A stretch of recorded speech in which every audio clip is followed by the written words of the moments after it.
प्रचोदया।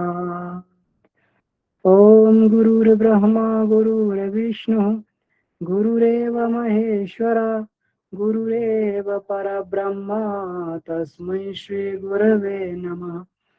ओम अखण्डमण्डलाकारं व्याप्तं येन चराचरं तत्पदं दर्शितं येन तस्मै श्री गुरवे नमः।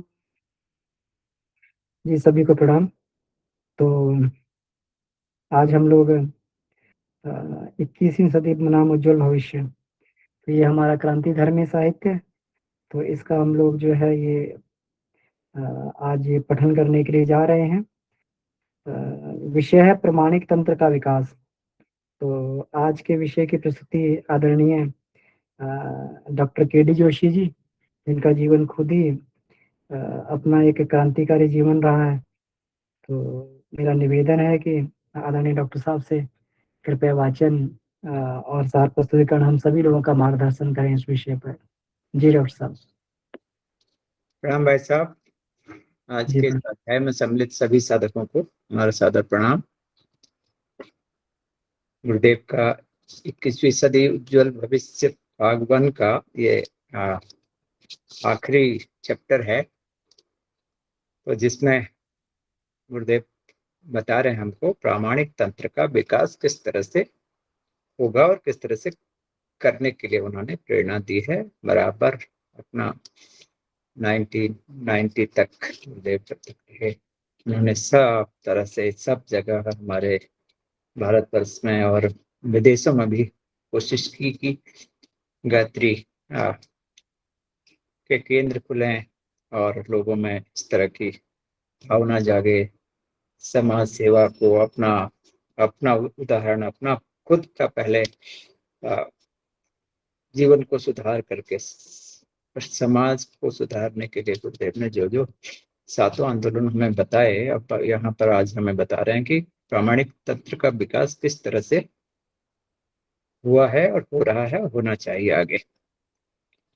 यहाँ गुरुदेव बता रहे हैं शिक्षकों को शिक्षित करने के लिए ऊंचे स्तर के व्यक्तित्व चाहिए और प्रेरणाप्रद वातावरण भी। इन दोनों ही आवश्यकताओं की पूर्ति शांति कुंज में होती है। हमारा ख्याल है कि सभी जितने हमारे साधक वर्ग यहाँ पर हमसे जुड़े हुए हैं, सभी लोग शांति कुंज में गए होंगे और उन्होंने 9 दिवसीय है, 30 दिवसीय है, ये शिविर अटेंड किए होंगे या वैसे ही विजिट के लिए गए होंगे, छोटे समय थोड़े थोड़े समय के लिए गए होंगे। आपने देखा होगा कि वहाँ किस तरह से गुरुदेव ने 1970 के बाद में शांति कुंज को आगे बढ़ाया और हर तरह का वहाँ पर जो जो कमियां थी पहले हमारे उनका आंवला खेड़ा से और मथुरा के उस गुरुदेव के समय में, वो सारे ही दादा गुरु के संरक्षण में, उनके निर्देश में उन्होंने शांति कुंज को किस तरह से विकसित किया, किस तरह से वहां पर हमें सेवाएं प्रदान की जा रही हैं गुरुदेव द्वारा, ये हम देखते हैं और सभी ने उसको देखा होगा।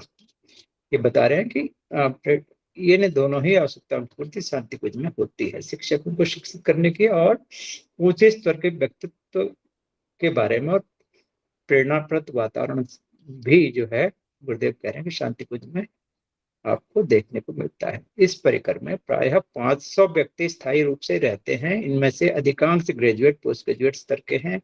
ऊंची नौकरियां छोड़कर सूत्र संचालक को उदाहरण मानकर मात्र युग सृजन संबंध शिल्पी संबंधी सेवा कार्यों के लिए समर्पित भाव से आए हैं।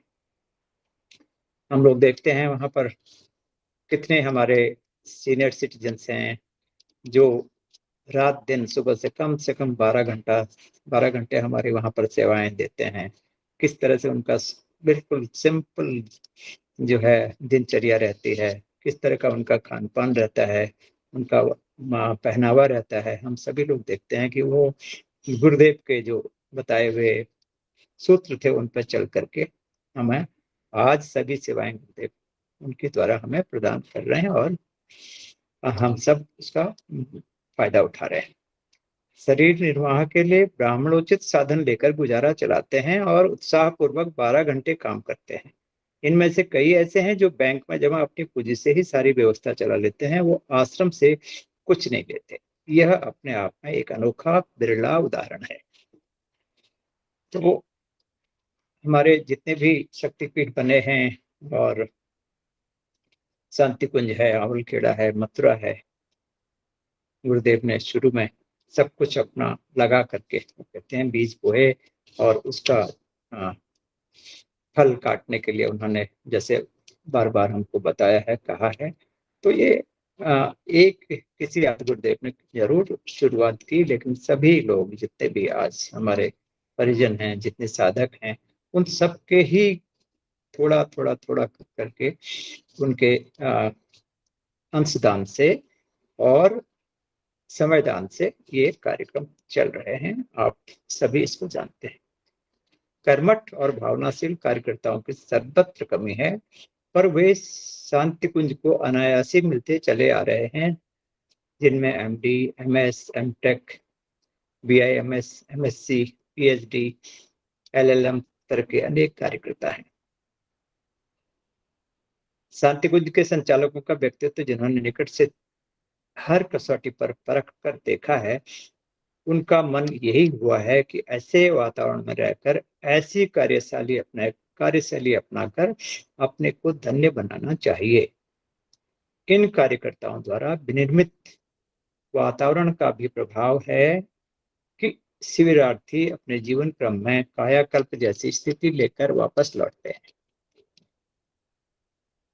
तो यहाँ गुरुदेव बता रहे हैं कि एमडी, एमएस है, जैसे हमारे डॉक्टर प्रणब पांड्या हैं, उन्होंने एमबीबीएस किया, एमडी मेडिसिन किया, उसके बाद में पीएचसीएल में काम कर रहे थे, और गुरुदेव ने उनको ये समझ करके ये शांति कुंज का कार्यक्रम किस तरह से चलाया जाए, और हमारी जो है गायत्री परिवार की को दीदी और डॉक्टर साहब के संचालन में कैसे बढ़ाया जाए, बढ़ रहा है, और सभी लोग इसको जानते हैं। और सभी डॉक्टर्स हैं, इंजीनियर्स हैं, और जो रिटायर्ड लोग हैं या सीनियर हैं, गुरुदेव ने जिनको पकड़ना चाहा, जिनको उन्होंने अपने काम में जिनको लेने की सोच ली कि हमने इनसे काम लेना है, तो उन्होंने अपने अपने अलग अलग स्टेज में, चाहे वो सर्विस कर रहे हों, चाहे वो रिटायर्ड हों, चाहे वो घर में रहे हों, जो भी है, चाहे टीचर्स हों,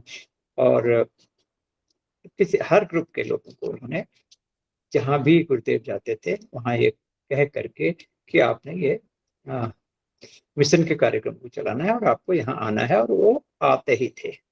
जिनको गुरुदेव का आदेश हो जाता था कि आपने इस कार्यक्रम को करना है, क्योंकि गुरुदेव जानते थे किससे काम क्या लेना है और कैसे लेना है और कहाँ लेना है। तो ये इसमें ये समझा रहे हैं गुरुदेव कि अपना ऐसी कार्यशैली अपनाकर अपने को धन्य बनाना चाहिए। जो भी वहां जाते हैं वो सोचते हैं कि हाँ, ये कितना सिंपल इनका जीवन है, कितना सुंदर ढंग से लोग रह रहे हैं, और कितना त्याग मूर्ति ये सभी हैं। तो जिस तरह से गुरुदेव और माता जी ने त्याग से मिशन को कहाँ से कहाँ विदेश में आज हमारा अखिल विश्व गायत्री परिवार है, वो त्याग से ही हुआ है। गुरुदेव ने त्याग किया, माता जी ने त्याग किया, और जितने भी हमारे वरिष्ठ कार्यकर्ता हैं, चाहे वो शांति कुंज में हैं, चाहे वो हमारे मथुरा में हैं, चाहे अवलखेड़ा में हैं, हम देखते हैं कि सभी कितने अपने सुबह से शाम तक हमेशा इस हमारे मिशन के कार्यक्रमों को चलाने के लिए, मिशन की गतिविधियों को चलाने के लिए अपना सारा समय, पैसा और तन मन धन से वो अपना योगदान दे रहे हैं। ये गुरुदेव यहाँ पर हमें समझा रहे हैं। इन कार्यकर्ताओं द्वारा निर्मित वातावरण का ही प्रभाव है कि शिविरार्थी अपने जीवन क्रम में कायाकल्प जैसी स्थिति लेकर वापस लौटते हैं। ये गुरुदेव कह रहे हैं कि जो भी वहां एक बार जाता है वो अवश्य ही अपना जीवन क्रम में कायाकल्प जैसा जो फीलिंग उनके आती है कि हमें कितना वहां पर जाकर के हमने क्या सीखा, और क्या उनका मन किया है। उनका मन यही करता है कि वहां पर हम और अधिक रहें, और कुछ जानें, और कुछ सीखें। ये देखते हुए प्रतिभा, प्रखरता और प्रामाणिकता की कसौटी पर कसा हुआ पुरोधाओं समर्पित प्रतिभाओं का यह परिकर ही इस संस्था का मेरुदंड है। तो जो हमारे यहाँ पर चाहे वो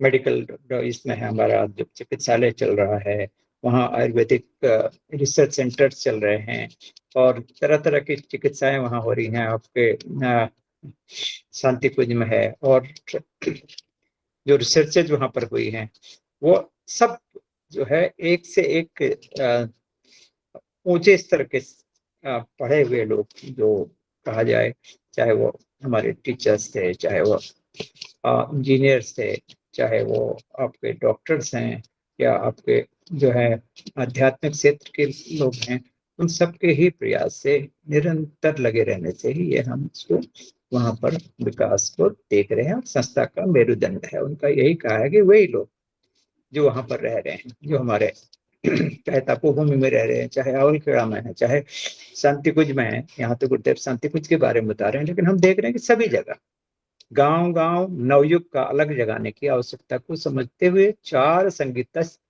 संगीतज्ञ एवं एक वक्ता, इस प्रकार 5-5 की मंडलियां निरंतर कार्य क्षेत्र में घूमती रहती हैं। ये गुरुदेव ने आज से लगभग 40-50 वर्ष पहले लिखा होगा कि ये जो शांति कुंज से हमारी टोलियां चलती हैं, 4-4 जो है उसमें से 5-5 की मंडलियां निरंतर घूमती रहती हैं, और गाड़ियों की व्यवस्था उनके की जाती है, उनका कार्यक्रम बनता है, साल में कहाँ कहाँ इन्होंने जाना है, वो सभी लोग जो है अपना तन मन धन से लग करके सारे ही हमारे भारतवर्ष के विभिन्न क्षेत्रों में जा रहे हैं, और वहां पर हमारे मिशन के कार्यक्रमों को चला रहे हैं। वर्ष भर में 1500 सम्मेलन हो जाते हैं, जिनमें दीपयज्ञ एवं अथवा वार्षिकोत्सव मनाए जाते हैं। इसके लिए स्थायी भवनों के रूप में प्रज्ञा संस्थान विनिर्मित हैं, जो पूरे भारत में 3000 से भी अधिक हैं, तथा अन्य स्थानों पर सक्रिय कार्यकर्ताओं की शाखाएं हैं। आयोजनों में सम्मिलित होने की एक ही दक्षिणा है कि एक दुष्प्रवृत्ति को छोड़ा और एक सत्प्रवृत्ति को अपनाया जाए।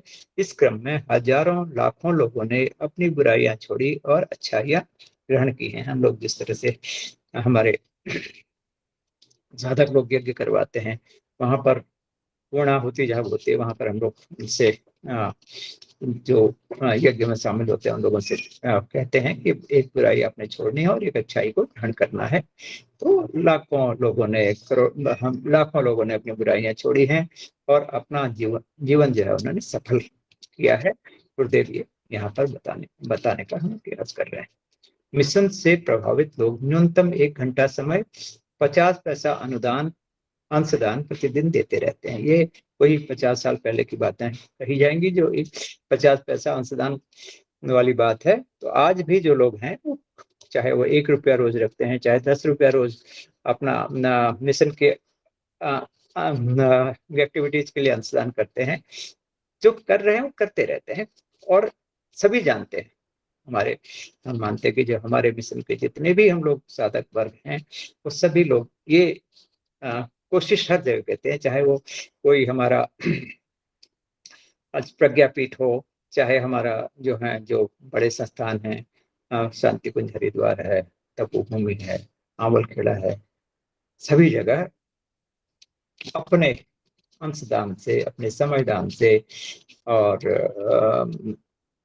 बराबर अपना हमारी संस्था की गतिविधियों में जुट करके मिशन के कार्य को आगे बढ़ा रहे हैं। मिशन से प्रभावित लोग न्यूनतम 1 घंटा समय 50 पैसा अंशदान के बारे में गुरुदेव कह रहे हैं। तो यहाँ हम लिखते कि इन्हें स्थानीय परिकर में सत्प्रवृत्ति संवर्धन के लिए अंशदान देते रहने का व्रत लेना पड़ता है। जब भी वो अपना एक गुरुदेव से अपना मांगते हैं, इस तरह के व्रत उनको पहले लेना पड़ता है कि हम स्थानीय परिकर में सत्प्रवृत्ति संवर्धन के लिए अंशदान देते रहने का व्रत लेना पड़ता है। सभी लोग जो भी पहली बार जाते हैं, उनको ये जो तो वहां पर संकल्प लेने को कहा जाता है कि वो अपने जब भी गुरुदेव पे जितने हमारे कार्यक्रम है, अंशदान है और 1 घंटा समय है, और सभी जो हमारे आंदोलन है गुरुदेव के बताए हुए, उनके लिए समय निकालकर समाज सेवा में लगे रहने के लिए उनको प्रेरित किया जाता है। इस श्रेणी में वानप्रस्थ भी मिशन ने बड़ी संख्या में बनाए हैं। इस श्रेणी के वानप्रस्थ भी मिशन ने बड़ी संख्या में बनाए हैं। गुरुदेव कह रहे हैं कि जितने भी हमारे हम देखते हैं कि इन शक्तिपीठों में या हमारे बड़े जो हमारे शांति कुंज और तपोभूमि या अमलखेड़ा जैसी जगह है, वहां पर भी देखा जाए तो बड़ी संख्या में वानप्रस्थी ही कहें, वो अधिकतर जितने भी हमारे इस समय वहां पर कार्यकर्ता लोग हैं, वो अधिकतर मैं तो ये कहूंगा कि 80 to 90% जो है वानप्रस्थी ही वहां पर कार्यक्रम चला रहे हैं, चाहे वो बहनें हैं चाहे वो भाई हैं, और कोई कम नहीं है। महिलाएं भी उतनी मिशन में उतना ही काम कर रहे हैं जितना हमारे भाई लोग करते हैं। इनमें महिला जागृति का उद्घोष करने वाली महिलाओं की संख्या 50% से अधिक ही है। तो यहाँ पर बता रहे हैं हमें कि जो महिलाएं और पुरुष हमारे इस मिशन को चलाने में एक से एक बढ़ करके हैं। लगभग सभी 50% से अधिक महिलाओं के बारे में इतनी आशा की गई है कि यह प्रचलन समाज के हर क्षेत्र को अवैतनिक अनुभवी कार्यकर्ता बड़ी संख्या में प्रदान करेगा। समाज के हर क्षेत्र को अवैतनिक अनुभवी कार्यकर्ता बड़ी संख्या में प्रदान करेगा। तो यहाँ यही है कि गुरुदेव अवैतनिक, यहाँ गुरुदेव बता रहे हैं कि कोई उनको लालच ना हो कोई वेतन लेने का। तो हमारे इस जो स्वाध्याय ग्रुप है, देख लीजिए आप, इसमें कितने हमारे एक से एक कार्यकर्ता हैं, टीचर्स हैं, हमारे इंजीनियर्स हैं, और सभी क्षेत्रों के लोग हैं जो अभी आज हमारे बाबूजी के और अमन भाई साहब के ग्रुप को ही इसको कहूंगा मैं। तो क्या देखिए कितने कितने अनुभवी लोग हैं। हम सुबह आज चाहे यज्ञ देखते हैं, चाहे वो हम लोग प्राणायाम और योग के कार्यक्रम देखते हैं, एक से एक सभी लोग, किसी मतलब आप ये नहीं देख कह सकते कि किसी में कोई कमी है। कितना अभी जो लोग काम करते हैं, अमन भाई साहब हैं और मैडम हैं, और अभी डॉक्टर आसाद ये वो कर रहे हैं, और हमारे और भाई लोग हैं, ये सभी लोग बहुत ही सुंदर ढंग से, अर्चना जी अभी आजकल चल कर करा रही, मॉर्निंग में आप लोग अटेंड करते होंगे। इसी तरह से देख लीजिए आप कितने अनुभवी लोगों का हम लोगों के ग्रुप को मार्गदर्शन मिल रहा है, और हम सभी उससे लाभान्वित हो रहे हैं। आप सभी लोग इसको देख रहे हैं कि कितना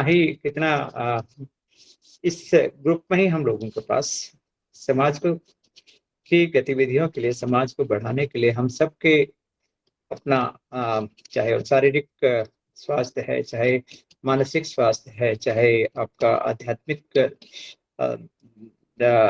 एरिया उसमें पढ़ने की बात है, तो हमें बहुत ही भाग्यशाली हैं कि हर तरह से बहुत ही सुंदर ढंग से हम लोग इस ग्रुप के सभी अनुभवी लोगों के द्वारा, हमारा जैसे बाबूजी हैं और जितने भी हमारे अनुभवी भाई लोग हैं, उनके मार्गदर्शन से हम लोग बहुत अधिक लाभान्वित हो रहे हैं।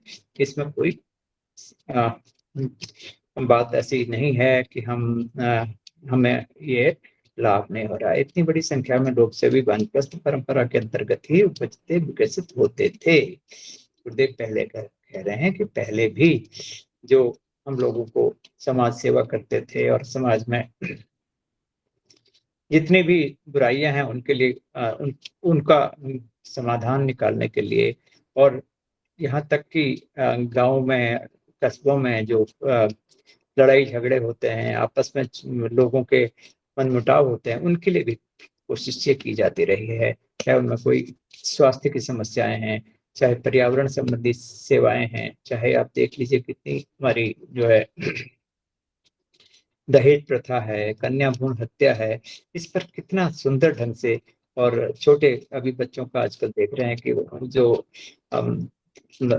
उसके विकास के लिए, भ्रूण विकास के लिए माँ बाप को किस तरह से इसमें तैयार किया जा रहा है, और सभी को एक अच्छे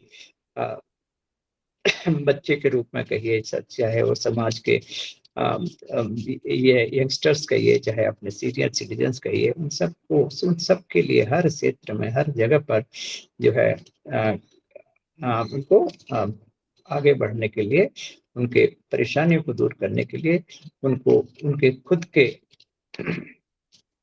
आगे बढ़ने के लिए समझ लीजिए कि उनकी समस्याएं, चाहे बीमारियां हैं, चाहे कुछ प्रॉब्लम्स हैं, चाहे घर की प्रॉब्लम्स हैं, चाहे सामाजिक और कुछ प्रॉब्लम्स हैं, उनके सुधारने के लिए हर तरह से हमारा जो है ये ग्रुप, हमारे जो लोग से भी लोग हैं, वो निरंतर कार्य कर रहे हैं।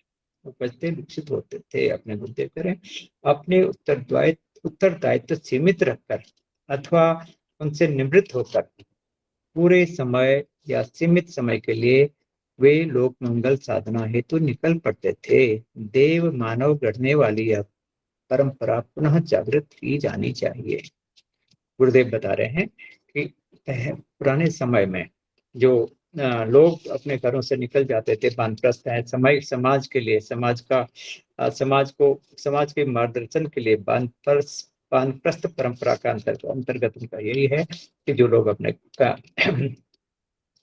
घर गृहस्थी से जो है अपने बच्चों का, उनका कोई जिम्मेदारियां अपना रही हैं और बच्चे अपने पैरों पर खड़े हो गए हैं और जो है अपना किसी तरह की घर की जिम्मेदारियों को से अपने को थोड़ा थोड़ा करके हटा करके वो पूरी तरह से अपना वानप्रस्थ परंपरा के अंतर्गत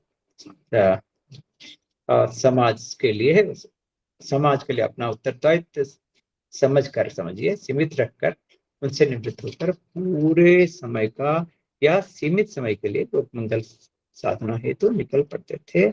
देव मानव गढ़ने वाली यह परंपरा पुनः जागृत की जानी चाहिए। गुरुदेव ये कह रहे हैं कि जो से पहले समय में निकलते थे, उसी तरह से वो जो लोग वानप्रस्थ बनते थे, देव मानव, गुरुदेव ने कहा, देव मानव गढ़ने वाली यह परंपरा पुनः जागृत की जानी चाहिए। और इसके लिए निरंतर जितने भी हमारे हैं, 1 महीने के शिविर हैं और 6-6 महीने के शिविर हैं और 9 दिवसीय शिविर, तो मेरे ख्याल है बहुत ही सभी लोगों ने अटेंड किए होंगे और उससे लाभ सभी को मिला होगा।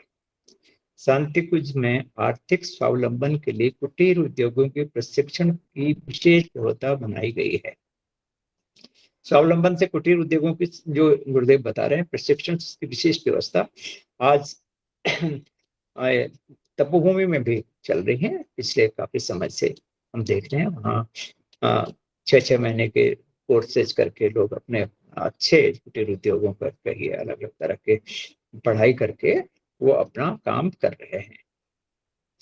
बहुत सारे क्षेत्रों में अपने अलग अलग तरह के जो ट्रेनिंग से वहाँ पर दी जाती हैं।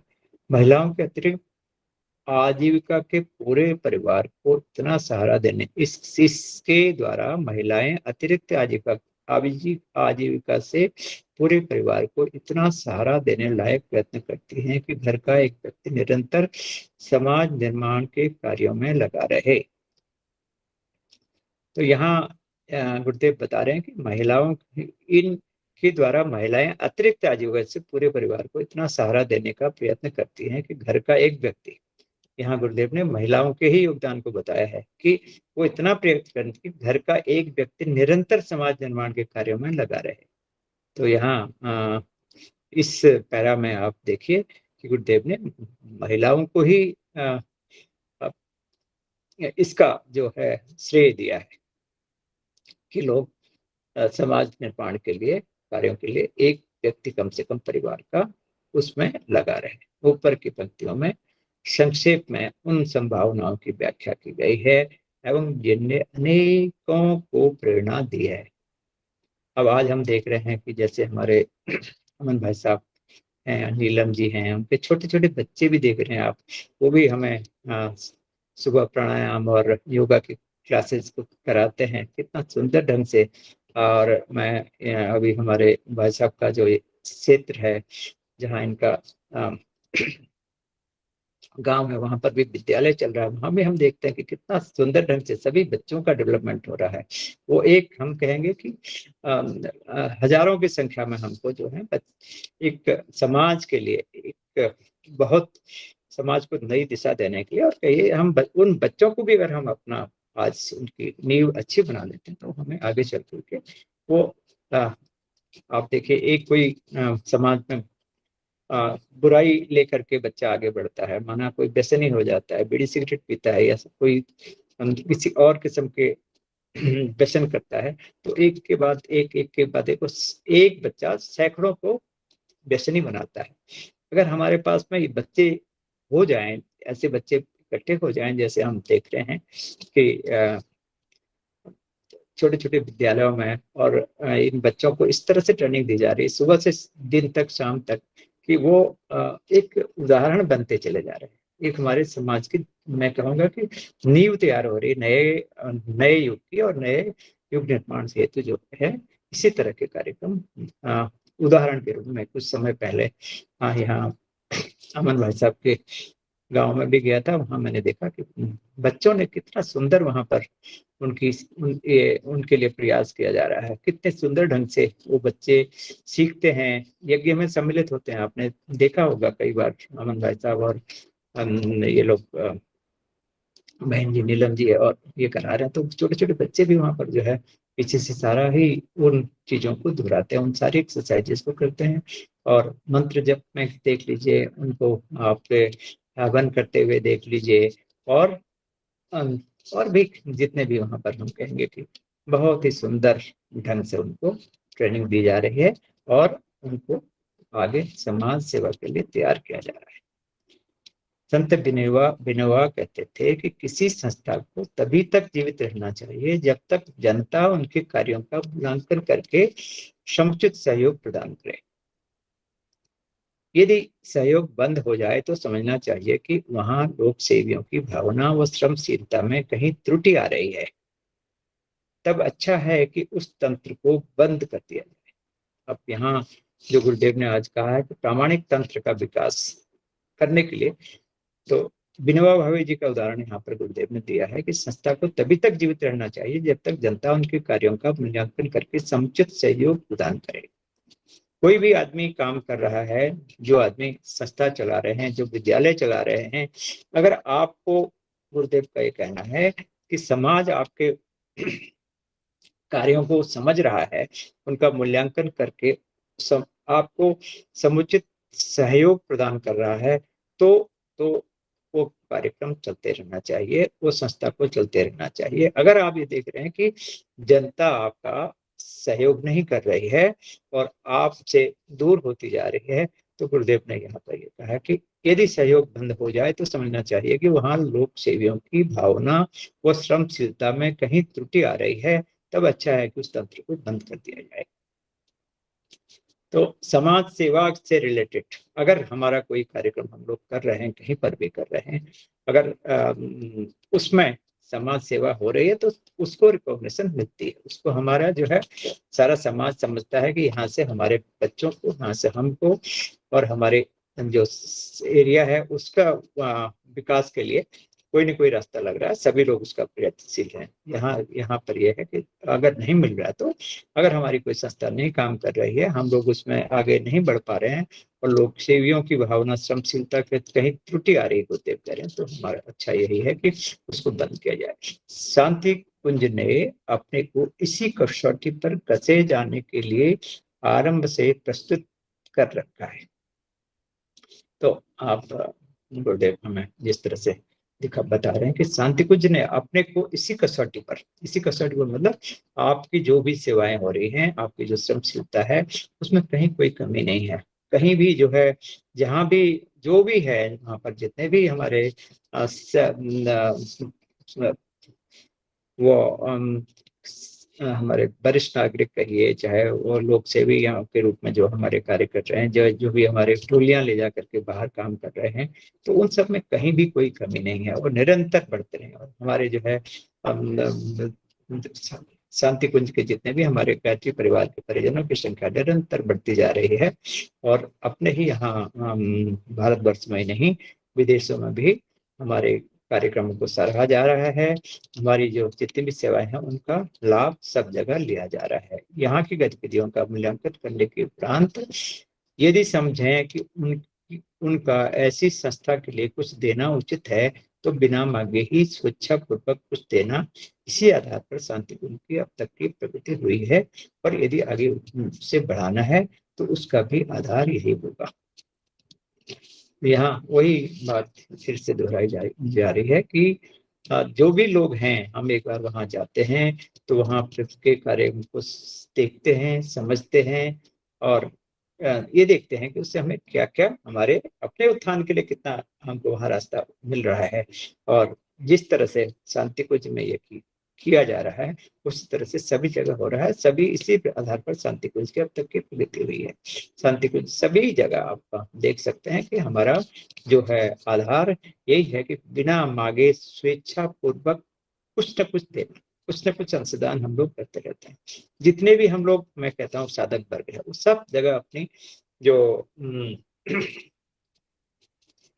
एक निरंतर उनका, चाहे वो एक जैसे गुरुदेव ने बताया 10 पैसे प्रतिदिन, तो वो अपने जितने भी है, कोई तो 10% भी अपनी जो आमदनी का सेवाओं के लिए देते हैं, कोई आप चाहे समझ लीजिए 1% देते हैं, कोई 20% देते हैं, कोई आधा भी दे देते हैं। बहुत सारे लोग ऐसे भी हैं, हमने देखे हैं, जो लोग अपने जो जो कमाते हैं उसका 30%, 40%, 50% तक भी ये हमारे शांति कुंज और गुरुदेव के हमारे इस मिशन की सेवा के लिए आगे देते आए हैं और दे रहे हैं और देना चाहिए। हम तो ये कहते हैं कि आप अगर इसी इन सेवाओं से हमको फायदा हुआ है, हम आगे बढ़े हैं। गुरुदेव ने हमारे को हम गुरुदेव ने हम लोगों को समाज में उठाया है, उनको बढ़ाया है और हमें ये समझ करके कि ये समाज के लिए कार्यक्रम कर रहे हैं।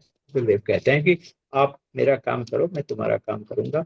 उनका हम मिशन की गतिविधियों को चलाते रहेंगे तो गुरुदेव का आशीर्वाद हमारे साथ रहता है और हम लोग फिर अपने आप ही उत्थान होता चला जाता है। इससे ही प्रगति होती है और आगे बढ़ते रहते हैं। ये यहाँ पर गुरुदेव ने एक छोटे मॉडल शांति कुंज का उल्लेख यहाँ इसलिए किया गया है कि हर क्षेत्र की प्रतिभाएं अपने लिए कार्य सोचें और युग सृजन की अभीष्ट आवश्यकताओं को पूरा करें, नव सृजन की आधारशिला रखने हेतु महत्वपूर्ण कदम उठाएं। तो जिससे जो हो सकता है, जिसका जो क्षेत्र है, जिसका जो अनुभव है, जो जिस ब्रांच के लोग हैं, वो अपनी अपनी सेवाएं दे करके, अपनी जिम्मेदारी समझ करके अगर कार्यक्रम करते चले जाते हैं तो युग सृजन की अभीष्ट आवश्यकताओं को पूरा करें। गुरुदेव भी कह रहे हैं कि हम नव सृजन की आधारशिला रखेंगे तो महत्वपूर्ण कदम उठाएं। तो हम जितने भी लोग हैं, जो भी हमें रास्ता मिला है, जो भी हमें गुरुदेव प्रेरणा दे रहे हैं, उसमें हम हमेशा आगे बढ़ने की सोचें और कुछ न कुछ अपनी तरफ से अंशदान, संवेदान और अपने को आगे बढ़ाने हेतु प्रयासरत रहें। तभी मिशन भी चलेगा और तभी हमारा भी कुछ इससे जो हमारी जितना हमने सीखा है, सोचा समझा है, जितना हम लोग आगे बढ़े हैं, तभी उसका कुछ हम कह सकते हैं कि हम अपनी जिम्मेदारी से पीछे नहीं हट रहे हैं और आगे बढ़ रहे हैं और निरंतर बढ़ते चलें। सभी लोग इसमें प्रयासरत रहे हैं। मेरा ख्याल है कि इस ग्रुप में तो इसमें कोई संदेह नहीं कि कोई भी हमारे परिजन ऐसे हैं कि जो अपनी जिम्मेदारियों को नहीं समझते हैं। सभी लोग लगे रहे हैं, तन मन धन से सभी लोग कार्यरत हैं आगे बढ़ाने के लिए, गुरुदेव के मिशन को चलाने के लिए। इसीलिए गुरुदेव ने सभी को धीरे धीरे इस माला में पिरोया है और आगे भी हम लोग बढ़ते जाएं और अपना कार्यक्रम, अपना जो है जिम्मेदारी समझते हुए जितना भी कर सकते हैं, जो भी कर सकते हैं, कुछ न कुछ सेवाएं करते जाएं और अपना भी उद्धार करते चले जाएं। निरंतर अपने विकास के लिए कुछ न कुछ जरूर करते जाएं। जितनी भी गतिविधियां इस समय हमारी चल रही हैं, उन सभी से जो है हमें स्वास्थ्य लाभ भी है, हमें मानसिक रूप से भी हम लोग स्वस्थ बनते चले जा रहे हैं। हमारी जो समाज से रिलेटेड जो प्रॉब्लम्स है वो भी सॉल्व होती चली जा रही हैं। हम देखते हैं कि सभी जो हमारे परिजन हैं वो कुछ ना कुछ इस तरह से हमेशा बताते रहते हैं कि उन्होंने क्या किया और किस तरह से उनको लाभ हुआ और क्या क्या और करने की हमें आवश्यकता है। बहुत ही सुंदर ढंग से हमारे जितने भी ग्रुप के मेंबर्स हैं बाबू जी के मार्गदर्शन में और हमारे अमन जी और जितने भी हम भाई लोग हमारे इसमें काम कर रहे हैं, इस ग्रुप को, हमारे स्वाध्याय ग्रुप को चला रहे हैं। हम समझते हैं कि बहुत ही सुंदर कार्यक्रम हमारा चल रहा है और गुरुदेव का यही आज के पौराणिक तंत्र का विकास, जो गुरुदेव आज हमें ये छोटे से चैप्टर में बताना चाह रहे थे, वो हमारे ग्रुप के लोग सभी अपनी तरफ से प्रयासरत रहते हैं और हमेशा आगे बढ़ते रहते हैं। कहीं भी मैं समझता हूँ कि कोई कमी किसी में है और जिसको हम खुद समझते हैं कि हमें कोई किसी तरह की भी कोई कहीं पर कमी है, तो उसको हम लोग सुधारने का प्रयास करें और अपना उत्थान करें और समाज की सेवा करते हुए गुरुदेव के 7 आंदोलनों में सहयोगी हम लोग बने। मेरा ख्याल है यही आज के इस विषय का सार संक्षेप कहिए या वाचन कहिए, छोटा सा आज का ये था, जिसमें और हमारे भाई लोग, मंजीत भाई साहब हैं, आप सभी लोग इसमें आगे मार्गदर्शन कराएं। धन्यवाद सभी को, प्रणाम, बहुत बहुत धन्यवाद। त्रुटियां कोई हुई हो तो उसके लिए क्षमा प्रार्थी, प्रणाम। आदरणीय डॉक्टर साहब, बहुत बहुत आभार आपको। आपने जो है दोनों तरीके से अपना जीवन जिया है, जहाँ पर आपकी जो है भौतिक पराकाष्ठा रही है, आप अपने चिकित्सा व्यवसाय में जो है काफी आपने ऊपर तक जो है उसको ये देखा है, तो अध्यात्म में भी आपकी गहरी और गुरुदेव के प्रति अनन्य श्रद्धा आपकी रही है। तो गुरुदेव के जो 7 आंदोलन में से व्यसन मुक्ति का मुख्य करके आपने जो प्रयास किया है और चारों तरफ इसको जो इसको फैलाया और अपने स्तर पे काम किया, अद्भुत है। तो आदरणीय डॉक्टर साहब ने जैसे बताया, तो डॉक्टर साहब, हमारा सौभाग्य है कि डॉक्टर साहब गाँव पे भी पहुंचे थे हमारे, और वहाँ पर जो है बच्चों को वहाँ पर रहकर उन्होंने अपने स्तर से जो है सबको वो शिक्षित किया, और बच्चे आज भी जो है उस पे चलने का प्रयास कर रहे हैं। तो ये निश्चित बात है कि जब व्यक्ति अपने आचरण से कुछ बताता है तो ज़रूर उसकी वाणी का प्रभाव पड़ता है। तो डॉक्टर साहब का आचरण ही खुद इतना ये रहा है, प्रेरणादायी रहा है। बहुत-बहुत आभार आपको। पुरुषोत्तम जी, भाई साहब जी।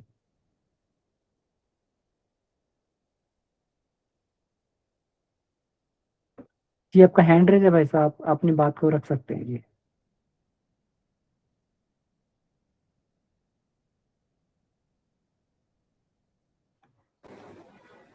जी भाई साहब, हैंड रेज हो गया था जी, हो गया था जी। अच्छा, अच्छा, अच्छा। जी तो ठीक है, तो और भी भाई बहनों से निवेदन है कि जो प्रमाणिक तंत्र का विकास आज का जो विषय रहा है, तो इससे संबंधित कोई भी बात हो तो हम लोग इस पे चर्चा कर सकते हैं। गुरुदेव ने बताया है कि देखिए किस तरीके से उन्होंने ये तंत्र को ये किया, और प्रमाणिक तंत्र होने के कारण ही लोग इससे जुड़ते हुए चले गए, और ब्राह्मणोचित साधन लेकर जो है इसके अंतर्गत गुजारा करके और अपने समय, साधन, प्रतिभा का अंश जो है समाज के लिए लगाते हुए उन्होंने जो है एक अद्भुत उदाहरण प्रस्तुत किया, और आज भी कर रहे हैं। बहुत सारे लोग इसमें ये लगे हुए हैं, अपनी प्रतिभाओं का ये कर रहे हैं, जिसमें गुरुदेव ने ये बताया है कि जिसमें जो नवयुग का जो ये है, अलग जगाने के लिए अलग-अलग जगह पर जो हमारे ये मिशन के लोग जिस अलग-अलग तरीके से काम कर रहे हैं, चाहे वो स्थायी रूप से संवैधानी हो, चाहे वो जो है आंशिक रूप से संवैधानी हो, चाहे वो हमारी बहनें हों, सभी लोग जो है बड़ा अद्भुत ये ये कार्य कर रहे हैं। लेकिन हम लोगों को ये देखते भी जाना है कि क्योंकि अ, आंदोलन जो है का स्वरूप हमेशा बदलता रहता है। तो कभी प्रचारात्मक गतिविधियाँ चला करती थी, तो प्रचार से बात बन जाया करती थी, क्योंकि मिशन को विस्तार देना था। लेकिन आज प्रामाणिकता के साथ हम लोगों को यहाँ खड़े होने की आवश्यकता है, जिससे क्योंकि अब बात कुछ और हो गई है। प्रचार के बाद में जब व्यक्ति निर्माण की बात आती है, तो वहाँ पर व्यक्ति को खुद अपना व्यक्तित्व का स्तर प्रामाणिक बनाकर समाज में उदाहरण प्रस्तुत करना पड़ता है। ये थोड़ा-सा जो है कठिन कार्य है, लेकिन विश्वास माने कि इसके बिना भी काम नहीं चलता है। क्योंकि आज व्यक्ति हमारी प्रामाणिकता को ही देखता है। जिस प्रामाणिक तंत्र से गुरुदेव ने प्रामाणिक लोगों का विकास किया और मिशन इतना आगे बढ़ा, तो आज कहीं ना कहीं जो है इसी तरीके के व्यक्तित्व हम लोग को अपने तैयार करने हैं। वो साधना के माध्यम से करें, स्वाध्याय के माध्यम से करें, वो जो समर्पण के माध्यम से करें, किसी भी माध्यम से करें, तो हम लोग को उस प्रकार के व्यक्तित्वों को तैयार करके जो है समाज में आगे बढ़ना है। और जो आंदोलन गुरुदेव ने ये आगे बढ़ाया, उसमें हम लोग को निरंतर निरंतर लगे रहना जब तक लक्ष्य न मिल जाए। तो और भी भाई लोग जो अपनी बात को इसमें रखना चाहते हैं, उनसे निवेदन है कि ये बात को रखेंगे। जी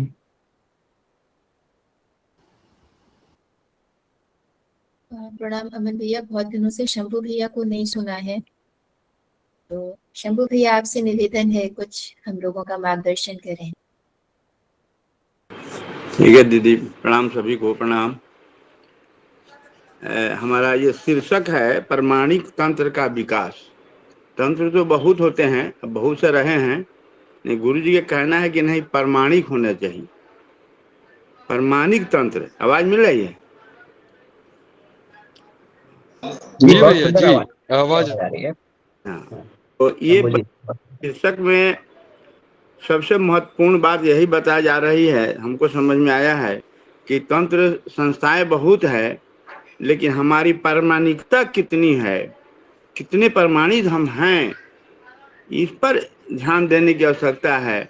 और इसी का विवरण गुरुजी गुरुदेव हर जगह कर रहे हैं कि यहाँ कैसे कैसे लोग रहे, क्या प्रामाणिकता शांति कुंज की रही और आज भी है। हम लोग देख रहे हैं सदा से गुरु जी का जो स्थापित किया हुआ है शांति कुंज या अन्य, अभी इससे शिक्षण लेने की जरूरत है कि अन्य शक्ति पीठों पर पूरे देश में विदेश में अन्य जो संस्थाएं हमारे गायत्री परिवार की है, उस पर हमारी कितनी प्रामाणिकता है, क्यों हम शिथिल हो रहे हैं, क्यों हम आगे नहीं बढ़ रहे हैं, वहाँ क्या उन्नति होने में क्या दिक्कत आ रही है, क्या परेशानी आ रही है, इसका पूरा मार्गदर्शन गुरु जी शीर्षक में दिए हैं। तो इससे बहुत शिक्षा मिलती है कि हमारी संस्था की प्रामाणिकता कैसे होगी,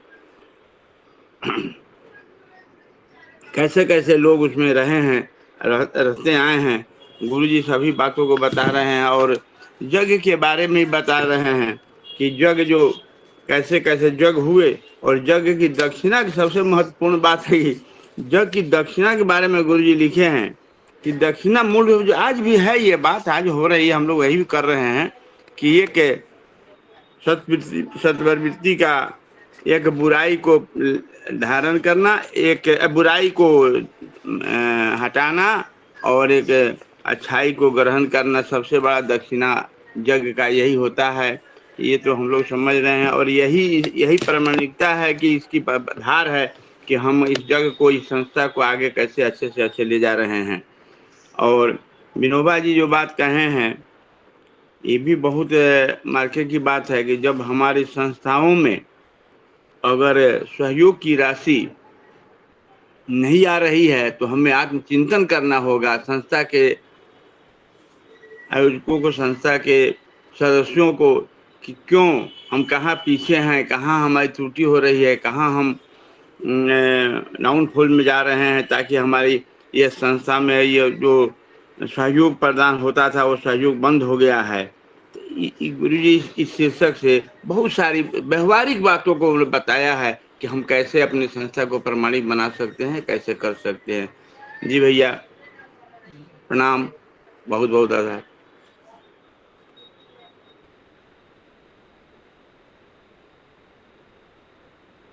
जी भाई साहब, धन्यवाद।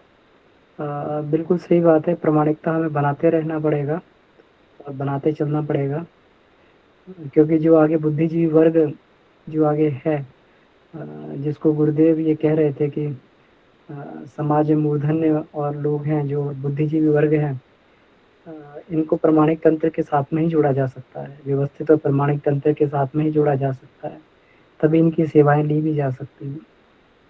तो यही बात गुरुदेव ने ये शांति कुंज के मॉडल के रूप में ये बताई। और ये हम लोग जो है इसमें लगे हुए हैं अपने स्तर से सभी लोग ये करने में। बहुत सारे हम लोगों के बीच में प्रामाणिक लोग हैं जिनके व्यक्तित्व से हम लोग को देखने को मिलता है और हम लोग को सीखने को भी मिलता है। तो ये ये बिल्कुल सही बात है कि गुरुदेव को हम लोग देखकर जो है कहीं न कहीं अपना इसको बढ़ाते चले जाएँ, अपनी क्षमता को बढ़ाते चले जाएँ, प्रामाणिकता को बढ़ाते चले जाएँ। जी।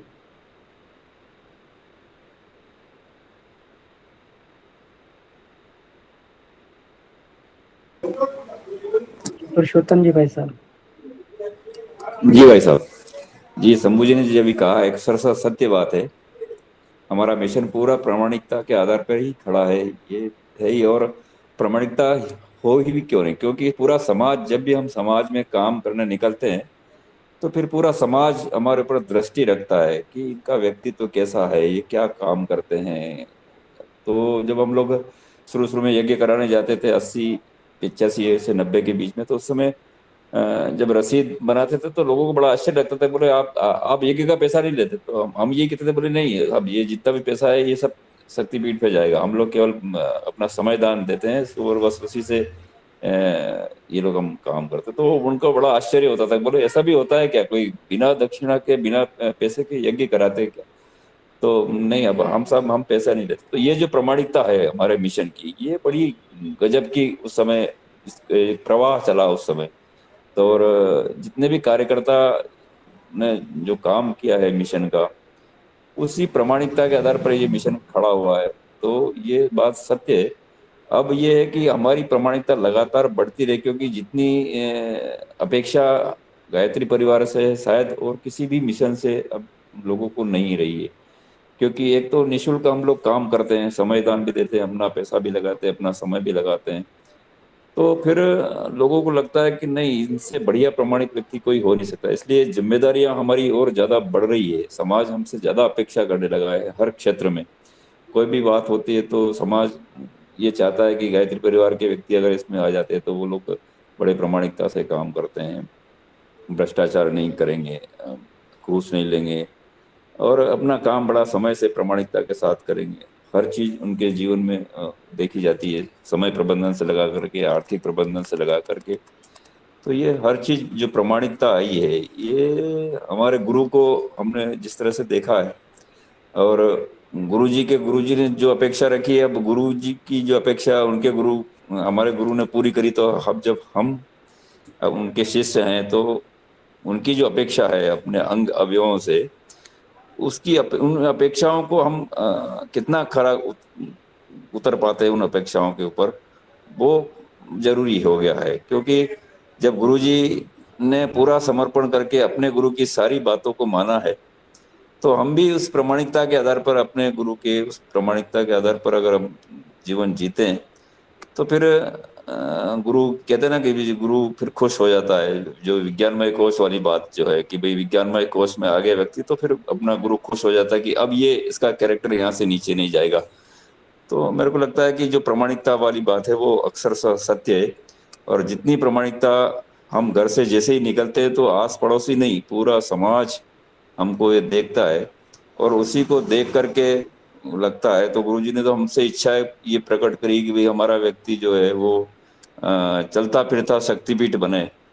तो हर युग निर्माणी की ये जो प्रामाणिकता है वो शारीरिक से लगा करके, मानसिक से लगा करके, बौद्धिक से लगा कर हर क्षमता में हम श्रेष्ठ बने, ये निरंतर प्रयास करते रहना चाहिए। जी भैया। बहुत सुंदर भाई साहब, बिल्कुल सही बात है। निरंतर निरंतर हमें आगे बढ़ते रहना है, अपनी कसौटी को जो है ये इसको अपनी प्रामाणिकता को कसौटी पे कसते हुए जो है हमेशा जो है इसको देखते रहना है, जांचते रहना है। जी, कुंदन जी का प्रश्न है, आर्थिक स्वावलंबन में कुटीर उद्योग कितना प्रभावी है? क्या वह आज के समय उतना ही इफेक्टिव है?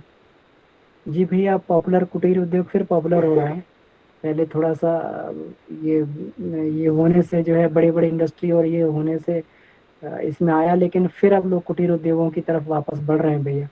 बहुत सारी चीज़ों को जो है इसमें पॉपुलैरिटी मिल रही, लोकप्रियता मिल रही। लोग छोटी छोटी चीज़ों का प्रोडक्शन करके गाय के प्रोडक्ट जो हैं और ये सारे प्रोडक्ट जो है अब धीरे-धीरे पॉपुलर हो रहे हैं। तो ये है, अब आगे चल के यही एक आधार बनेगा भैया आर्थिक स्वावलंबन का, कुटीर उद्योग जो है, और प्रभावी भी होगा। इस पे हम लोग फिर विषय चर्चा करेंगे, और जो हमारे भाई इसमें लगे हुए हैं, अनुभवी भाई, उनसे ही लेंगे।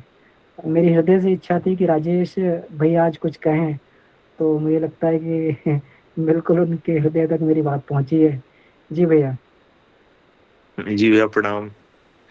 बहुत सुंदर वाचन रहा और बहुत बढ़िया उन्होंने आदरणीय केडी जोशी भाई साहब ने बताया, शंभू भैया आदि सभी ने बताया।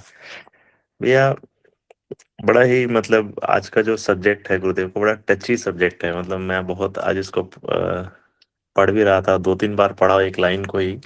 अभी भी मैं उसे समझने का प्रयास करता हूँ। मैं बोलने की स्थिति में नहीं हूँ, मैं बस पूछने के लिए ही बस फोन यहाँ पे ये मैंने हैंड रेस किया है। एक बात यहाँ पर संत विनोबा कहते हैं कि किसी संस्थान को तभी तक जीवित रहना चाहिए जब तक जनता उसके कार्यों का मूल्यांकन करके समुचित सहयोग प्रदान करे। यदि सहयोग बंद हो जाए तो समझना चाहिए कि वहां लोक सेवियों की भावना व श्रमशीलता की कहीं त्रुटि आ रही है। तब अच्छा होगा कि उस तंत्र को बंद कर दिया जाए। और शांति कुंज ने अपने को इसी कसौटी पर कसे जाने के लिए आरंभ से प्रस्तुत कर रखा है। और यहाँ की गतिविधियों का मूल्यांकन करने के उपरांत यदि समझें कि उनका ऐसी संस्था के लिए देना कुछ उचित है तो वह बिना मांगे ही स्वेच्छापूर्वक कुछ देना। इसी आधार पर शांति कुंज की अब तक प्रगति हुई है। तो भैया ये बात तो बहुत पुरानी है, जिस संदर्भ में गुरुदेव ने इस बात को कही।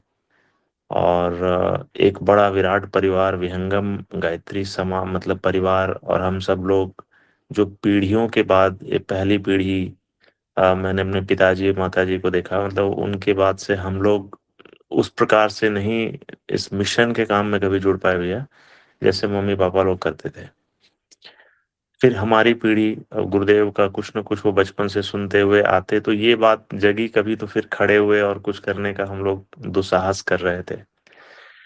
तो जब बात प्रामाणिकता की आती है तो हम बार बार आप ये बात समझाते भी हैं कि प्राण जब तक नहीं होगा आपके शब्दों में, तब तक कोई आपकी बात सुनेगा नहीं।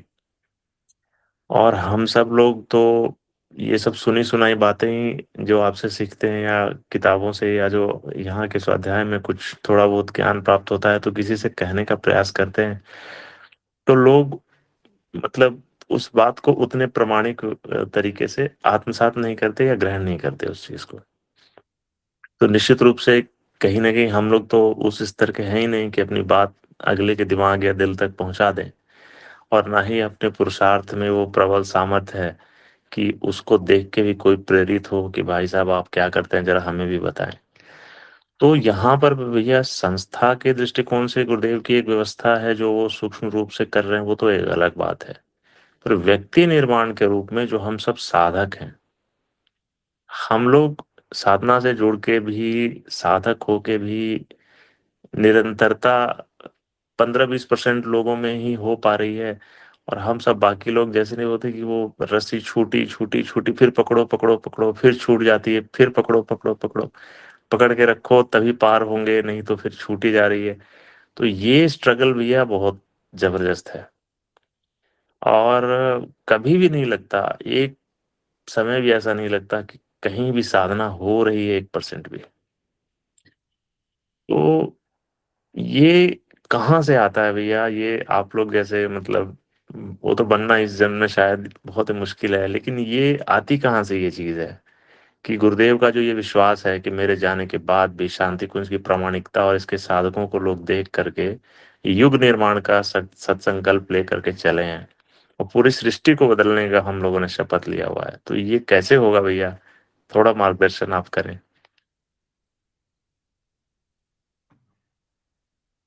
बहुत ही गंभीर बात को भाई साहब आपने ये कहा है।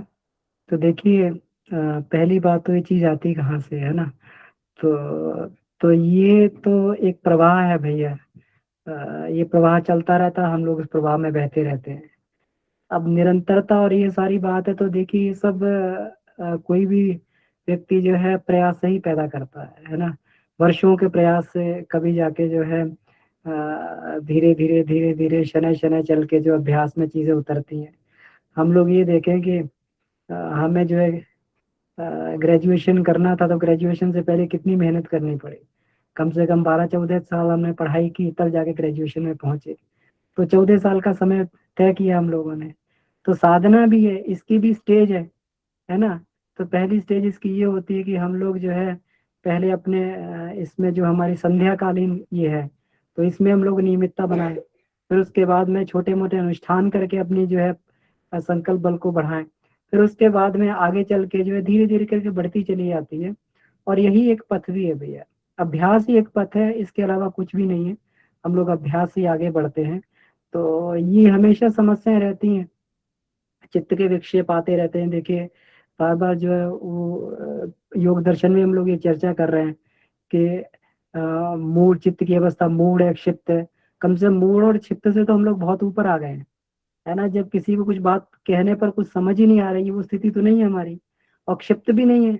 हम लोग हमेशा जो है धर्म अधर्म में जो है धर्म को ही प्राथमिकता देते हैं, और उसी के साथ आरूढ़, उसी के ऊपर आरूढ़ रहने का प्रयास भी करते हैं, है ना। तभी हम लोग भाग के रस्सी पकड़ने का प्रयास भी कर रहे हैं, नहीं तो रस्सी छूट गई होती, है ना। तो ये भी है।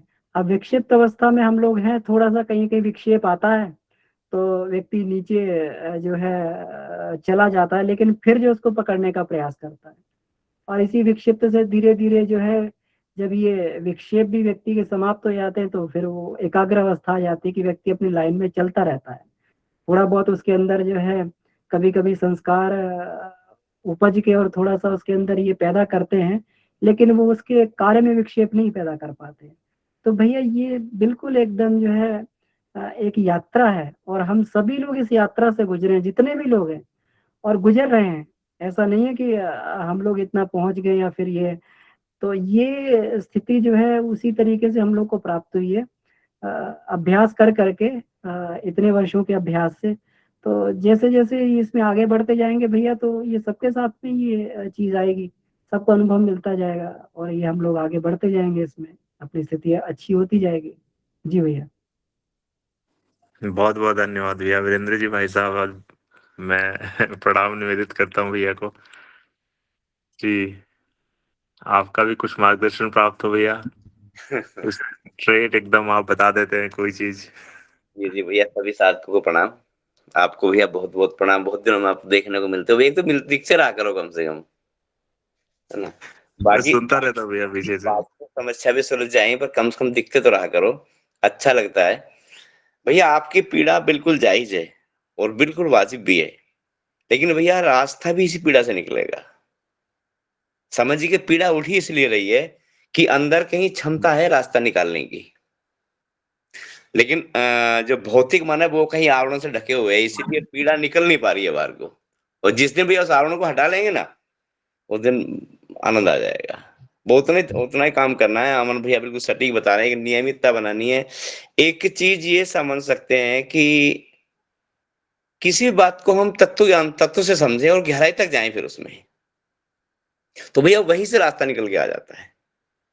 कोई भी लाइन आती है, कोई भी बात हमारे सामने आती है, तो उसको तत्व से गहराई से बिल्कुल एकाग्रता के साथ समझने का प्रयास करना कि हाँ गुरुदेव यहाँ पर हमें कहने का चाह रहे हैं, गुरुदेव हमें कहाँ खड़ा करना चाह रहे हैं और हम कहाँ खड़े हैं, और हम गुरुदेव लेवल तक कैसे आ सकते हैं।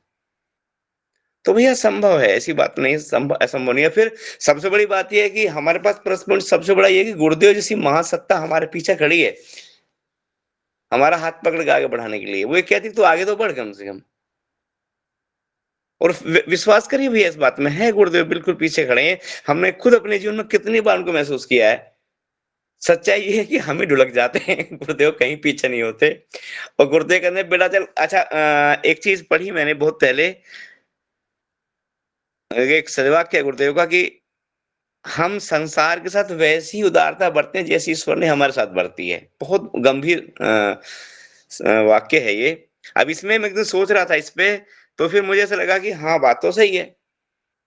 हम जब गुरुदेव से जुड़ने का हमारे मन में आया होगा, उस वक्त के अपने आप को देखें।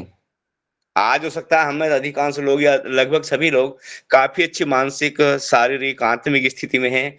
लेकिन जब हम गुरुदेव के संपर्क में प्रथम बार आए होंगे तो हमारी मानसिक स्थिति कैसी रही होगी? और भैया लंबे समय में 10, 15, 20 सालों में हमने कितने हिचकोले खाए होंगे, कितनी बार गिरे होंगे, कितनी बार उठे होंगे, लेकिन गुरुदेव तक पीछे को नहीं हटे। गुरुदेव ने तो हमको नहीं छोड़ा। गुरुदेव ने तो हमको उस समय भी एक्सेप्ट किया था। हम हजार कमियां अपने अंदर लिए बैठे थे। तो जैसी दयालुता उनके अंदर है उसी इस तरह से फिर हम भी सोचते हैं ठीक है जैसे भी है, अपने प्रयास में कमी ना आने दें, लगन में कमी ना आने दें भैया। जो लगन हमारी है ना, लगन, अभी एक दिन अमन भैया लगन के ऊपर बोल रहे थे, लगन जितनी गहरी होगी, बात को जितने तत्व से, जितने गहराई से समझेंगे, जितने गहराई से उस पर टिकेंगे भैया, बढ़ जाते हैं आगे। फिर ये मेरा विश्वास है, बढ़ जाएंगे। और आप तो बहुत ज्यादा जल्दी बढ़ जाएंगे। बढ़ तो रहे हैं, तभी तो पीड़ा निकल के आ रही है भैया। पीड़ा निकल के वहां आएगी जहां बढ़ा जा रहा है। बड़ा स्पष्ट संदेश है इस बात से। जी भैया टाइम हो गया, फिर अमन भैया को टोकना पड़ेगा। जी प्रणाम। जी बहुत बहुत जी आभार। धन्यवाद भैया। ऐसा लग रहा था कि आप और बोले और सुने आपको, तो लेकिन फिर भी समय की मर्यादा है। तो आइए इसी के साथ जो है बहुत बहुत आभार आज डॉक्टर जोशी जी का और राजेश भैया का। बहुत दिन के बाद भैया ने जो है आज कुछ अपने हृदय को उद्गार रखे हैं। तो बिल्कुल सही बात है, आते रहे भैया। और जो है ये आदरणीय वीरेंद्र त्यागी जी जो हमेशा हम लोग का मार्गदर्शन करते हैं और इस तरीके से हम लोग को मार्गदर्शन मिलता रहता है। तो सबका बहुत बहुत आभार, जितने भी लोग इसमें पार्टिसिपेट किए हैं और जितने लोग इसमें ये उपस्थित हैं, आप सभी का बहुत बहुत आभार। हम लोग आगे बढ़ते रहेंगे इसी तरीके से, गुरुदेव हमारी प्रामाणिकता को बढ़ाते रहेंगे। बस ये रास्ता हमें छोड़ना नहीं है, किसी भी तरीके से पकड़ के रखना है, जैसे भैया ने पकड़ के रखा है। तो हम सभी लोग जो है ऐसी रस्सी को पकड़े रहेंगे तो जरूर पार। बहुत बहुत आभार सभी का, धन्यवाद। आइए शांति पाठ करते हैं। ओम शांति शांति शांति। समाप्त। सभी को प्रणाम, धन्यवाद। प्रणाम भैया। शुभरात्रि भैया सबको। सभी को प्रणाम। भाई सभी को प्रणाम। शुभरात्रि।